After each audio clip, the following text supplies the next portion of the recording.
70% of employers found that productivity has either increased or stayed the same. Productivity did not reduce. And this was the biggest fear of managers and of business owners out there. If I let my people go and work on their own, they're going to be less productive. It turns out the opposite is true.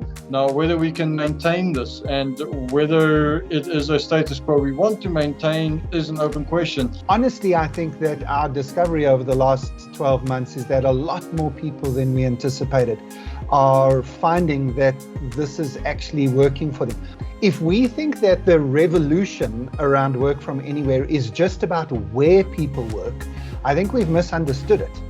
And so part of the solution is an IT solution, and we've got to have the technologies in place so people and their managers don't have a technology excuse for not getting the job done. Our workforce is working remotely. Like, I'm working at home.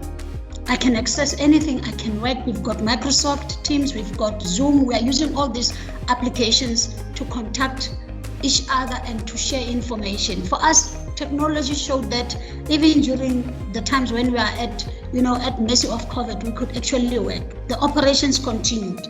Those that had a strong digital foundation, those that had a strong remote capability, transitioned very seamlessly. Those who had not yet accepted the journey towards digital transformation took longer, because obviously it opened up a whole number of other avenues in terms of what kind of devices were being brought onto the network. Would they be using their own personal devices or having to get devices out to staff that wouldn't normally have devices? So look at all areas of the business, because all facets are intertwined, So absolutely, yes, the business turns to IT to make sure it's happening, but at the same time, there are other elements that remain relevant in terms of considerations. And I think we need to regroup and understand how we can have a phase 2 of this and really bring some more value into the conversation. So we do have multiple challenges that we're trying to solve, but one of the things that government is actually trying to do is to make sure that at least we can digitize the government services. Then from there on, at least we can know that we can have a government that is unified, that can work in collaboration,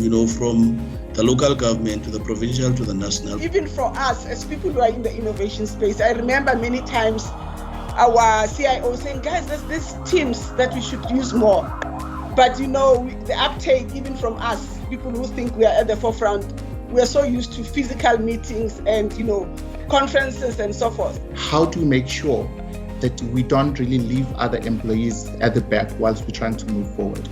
I work in performance management, so that's the conversation that we're really struggling with right now, as to how do we balance the two. Since the pandemic started, everybody working online, the issue is the security antivirus updates. It's becoming problematic because some of the connections that the guys have, they're not strong enough to download some of the updates. I would say 60-70% technology should take care of the security components, and if you have the right, in this case, obviously VMware technology in place, there's thousands of vendors out there that's offering similar type of solutions and so forth, but you should have the correct VMware technology in place or security technology in place, and the end user needs to be trained. That's a must.